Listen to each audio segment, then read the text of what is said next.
बेटा, बेटा,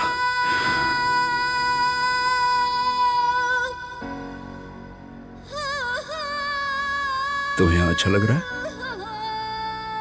नहीं लग रहा है? लेकिन मैंने यहाँ सिस्टर से पूछा तो वो कहते हैं कि वो तुम्हें बहुत पसंद करती हैं। वो मेरी प्यारी सुकरान से प्यार करना चाहती है। तो मैंने कहा ऐसा नहीं हो सकता, मैं उसे तुम्हें छूने नहीं दूंगा।